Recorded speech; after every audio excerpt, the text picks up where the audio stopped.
Yeah, just working on it, working on some just maintenance skill work. Does it get in your head when the numbers get to like I'm talking about the 17? Does that get in your head when you're not hitting your threes like you have in the past? Um, I mean, not really, because each game kind of has its own thing and own personality. So I'm gonna keep staying aggressive and shooting them, and I believe they're going in. I'm working on it, and uh, me and my shooting coach always kind of has a slogan. It's just like next one's in, next one's in, and so that's kind of just what I run through with my mind and everything. So just continue to shoot. I mean, at the end of the day, I've been around for a long time, and the numbers always average themselves out. You just gotta keep shooting. Have you ever had a coach like Nick who gives the freedom that he gives to a lot of, especially point guards? You Um, ever had anyone like that? D'Antoni is the only other one, Yeah. uh, I'm seeing that like I had to reverse a lot of my mindset in terms of just the freedom that I have on the floor and the empowerment and so it's my job to be. He's done a great job of opening that up, and I need to step into that, and so that's my responsibility to step into kind of the door that he's opened for me. And so again, it's definitely a mindset shift in terms of how to play the game and all that. It's different. It's been a while since I've had that kind of freedom. It's learned habits, right? I mean, you're used to doing it one way for so long, and there's only so many guys in the league that will actually hand that responsibility over. Yeah, for sure. It's a player's dream. It's a blessing, and it's my job and my time to capitalize on it. This is the time of the year where teams tend to sort of cut back on practice time a little bit in the interest of monitoring workload and all of that. As somebody that's come into a new team here, I know you're going to be in the gym getting your work done, even if it's individually. But how much do you kind of miss that the team practices when you guys take the day off, and is that something that's important to you? I mean, for the most part, the only hard part is the mid-season change. Like if I had been here, I don't think it really, I wouldn't skip a beat in terms of less practice time or anything. And normally the veteran teams, like, you just need a little bit to kind of tune up. You don't need to continue to the younger teams, you may have to do a lot more drilling and reinforcing of habits, but the veteran teams, like, it's really more like just mental, like walking through, talking through. So I don't think it's too big of a deal. It's like, I know it's been 6 games, but I think everything will turn the corner soon, and also our team defense, our team offense, everything will also turn a corner, because it's one of those things where when you put a lot of focus and attention to it, I think, like, it's going to change. It's just a matter of time as to when. And so we have some new guys as well. So I think we're just continuing to fight through it, talk through it. Is everybody comfortable with that, you think, knowing that the greater goal is, it's not going to be game to game, but more of the big package to get to the playoffs, and everybody operating on that level? For sure. I mean, I don't think anybody in here is panicking, or I don't sense it. And also, like, you know, we have to continue just to stay patient. And for me, the last, I don't know how many games we have left, but whatever amount of games we have left, I'm seeing it as just like a chance to acclimate, build chemistry, continue to learn, and also the coverages will change too. Different things, like there's schemes that are being put in and new plays and stuff. So it's always evolving, as every team is through the season. And so just getting into the mix of things, it's gonna be great. We have, I'm really glad that I have these 20 games after All-Star to kind of figure that out, and I know Mark is excited about that as well. And so we're gonna continue to keep chipping away. What years was that you had D'Antoni? That was 7 years ago. Seven. Yeah. So that was early in your career. Was it the same sort of, I've got to change these habits and sort of do that mental reset? Since then, it's been the opposite. Since D'Antoni has been the opposite. It's been changing my mindset in a different way, and now it's kind of going back to that. So, Yeah. But I mean, yeah. I guess what I'm saying is, when it happened with D'Antoni, were you already sort of doing it one way and then had to make this change? Not really, just because that's kind of how I always played. I was always like more of a free space, free flowing, creative, like, playmaker.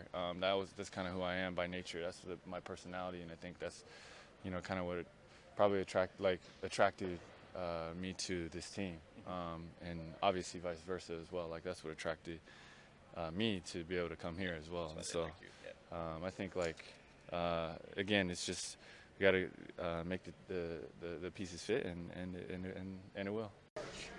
Where are you as a team with so many moving parts, Yeah. so many things involved?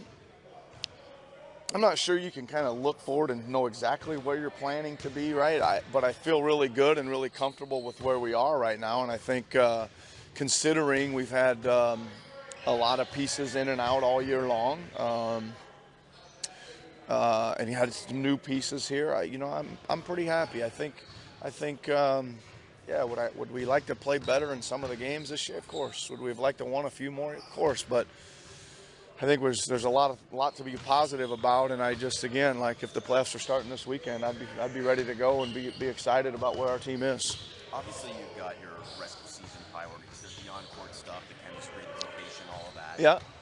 But then you're monitoring workloads on and off the court. Yeah. How do you balance those priorities without one of them coming at the expense of the other? Yeah, it's kind of a delicate thing, right? And I think probably the best way, Josh, is you almost got to individualize it a little bit. Maybe not per guy, but maybe like groups. I think, like, for instance, the older guys would get a little less stress put on their bodies, right? Just even like, for example, today we did a shooting drill that was pretty high intensity from both the offense and defensive standpoints, where the guys had to run really hard and get out and challenge and stuff like that, and the veteran guys didn't do as many reps, and and that's just an example. But the younger guys really need it, so they're doing them all. So and the other example of that is there's some times where, like, the young guys will come in as a group, and Mark, since he's new, and Jeremy, since they're new, will come in too, again, just to, and the vets guys aren't anywhere to be around. They're resting and recuperating from 40 minutes of action the night before. So there's just kind of a lot of piecing it together. But I still think that it's important, both mentally and physically, right? That because the long hours in the film room, the long days in the film room as a team, all that stuff is coming to us, and we want to be able to. We know it's coming, and we want to be able to manage through it. You've been talking all year about the importance of versatility and keeping things, Yeah. easy to change up. Do you, right now, does that kind of go away now? Like, do you have to find more consistency now? I don't think so. I mean, maybe. I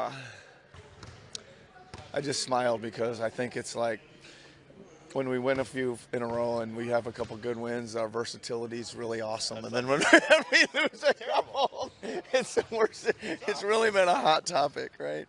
But again, I think that, like, I don't know. You just don't know where, these games all take a different shape, right? Even when you sit there and plan and watch everything and you think this is what's going to happen, there's always something.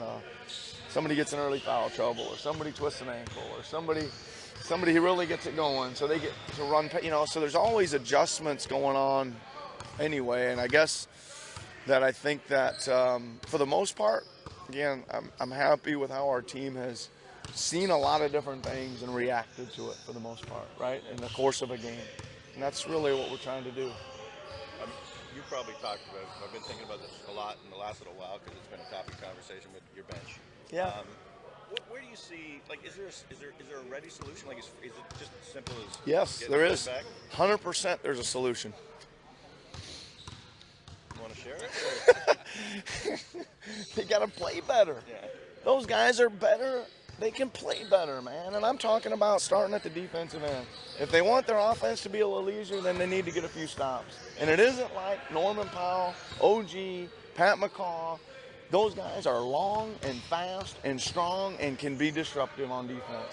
And that's where it starts. What have you learned? Does that sound like 100% of an answer? That was 100% of an answer. All right. What have you learned about yourself in this season that you didn't know before? Whew, what did I learn about my? I don't know. I guess I haven't. That's a tough one to get on the spot. But things that I think about Steve, I guess, is that I don't really feel the emotional swings up and down very much. and I'm not so sure that's been true about my coaching life.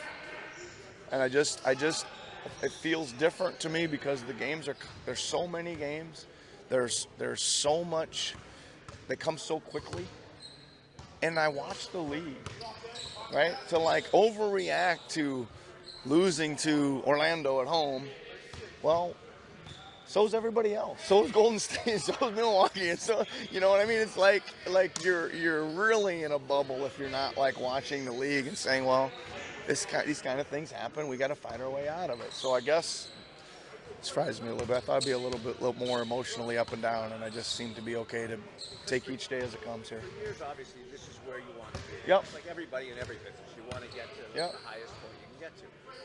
And it takes years and years and years. And you're thinking, if I get that job, this is what I'm going to do. Yep. Are you doing what you thought you were going to do, or is it a different kind of thing? No, I think it's going the way I think. I think it takes to do some of the things that I've done or wanted to do takes a lot of resolve and convincing and people scratching their head for a while. But you just got to kind of hang in there and say, this is why we're doing it. It all has some purpose. It's not just to be different. It's I don't know. I've never won an NBA championship, but I've been part of a lot of championship runs, and they all have season-long feels to them, and that's what I'm trying to coach the team. People who knew you before here say you're calmer Yeah. now than they've seen you before. Yeah. It's good, right? What? It's good. I'm getting old. You like that? I'm getting older and mellower in my old age. Yeah. I don't know. I feel comfortable on the sideline. I feel great about the team. Like the direction we're going. I understand there's bumps in the road. I understand there's a lot of noise I don't want to listen to, and I just trying to do my job the best of my ability. When you get up to yell or speak to an official, are you the kid? Are you the rookie? Or you sit down, we don't even know who you are? Not, to be honest with you, they've been pretty good. I just feel like I've gotten the rookie treatment very, very seldom. I've gotten it and deserved it, right? But very seldom. They're okay. I've tried to not yell very often. You guys have probably noticed that most of the time when I really yell, I try to call a timeout first, right? Because I think that gives them the ball's not in play and they're not thinking about the next play, and I call a timeout and get them one-on-one, and by that time the dancers are out there, everything's, and just try to then really, really explain my case of why I needed a timeout and that I don't like to spend timeouts to talk to referees, but I have to on this occasion. But no, not really. I think they've been pretty fair. The second best record in the league. That's a lofty position to be in, and yet you could probably list about 8 issues of things you could work on. Yeah. Clean out. Yeah. The juxtaposition of being more wins than Golden State, and yet all these things you have to address. Yeah, I think it's good problems, right? That's what some of you would, that again. I think we've been able to find our way out of some holes, handle some tough things, injuries, getting way behind, close games, whatever. But you're right. There's certainly lots of things we've been able to cover up some of our weaknesses. Sometimes not. But you're right. There is a nice little list of things that we'd like to improve on, and I think it's one of those things. Like some of it, I can really see like big leaps forward, and then a step back, right? And we gotta get to that point where it just slowly keeps going forward and not taking that step back now and then. And if we get to those 3 or 4 things, then we're going to be firing where we need to be firing and want to be firing. What are you seeing from Jeremy in particular right now? I mean, he's struggling with a three-point shot, obviously, but yeah, got to get him more comfortable. He's just a little uncomfortable with me, I think, more than anything. Yeah, I just think that you guys, I like to let those guys, I like to say to them, like, Jeremy, hey, call something. You get the ball in your hands and you look like you don't know what you want to do out there. And I said, you don't have to look at me.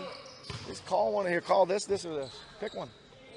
And he's got to get a little more. I think even though I've tried to shorten it down to 3 things, that he's so new that he can't quite come up with one. And I need to give him more help. I need to just give him some.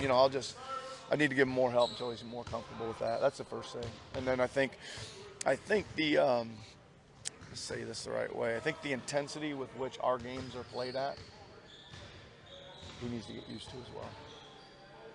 The way teams play us, and the games that we've been in here with really quality teams, they're pretty high level.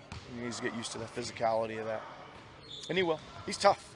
He's tough. I don't question his ability to do it. It's just getting used to it a little bit. You come out of that one all right? Nothing new in terms of injuries, or? No, we're good. Not that I can think of. Still Freddie, and that's it. Is he making any progress? Yeah, I think he's a little better than I thought. I think he's inside a couple weeks now, so which is a couple weeks sooner than I thought he was going to be. So there's going to be a little bit of time to get used to the game again before you get into the playoffs. And he's going to have a good 2 weeks. Yeah. Well, I hope so. I don't know yet, but I hope so. Yeah, he'll hopefully get a few games in before then. Having a starter at 5, is that a game-to-game thing still, or is that something somewhere down the road you'd like to say, this is our lineup? Yes, to both of those probably. Right now it's still game to game. My original thoughts to start the year was I thought it was going to be more than that position. Right? I thought OG was in the mix. Pascal's obviously grabbed that position. I didn't, I thought maybe who knows who else would have been in the mix for Danny's spot. But I think, yeah, Norm, Delon, whatever, right? So I think Pascal certainly, grabbed his. Who knew he was going to play near all-star level, and Danny just kind of fit in more than maybe we expected to fit in as a starter. So, yeah, it's a good question. I think about it a lot, Steve. I think that for right now it's still a little versatile, but it may get solidified here shortly.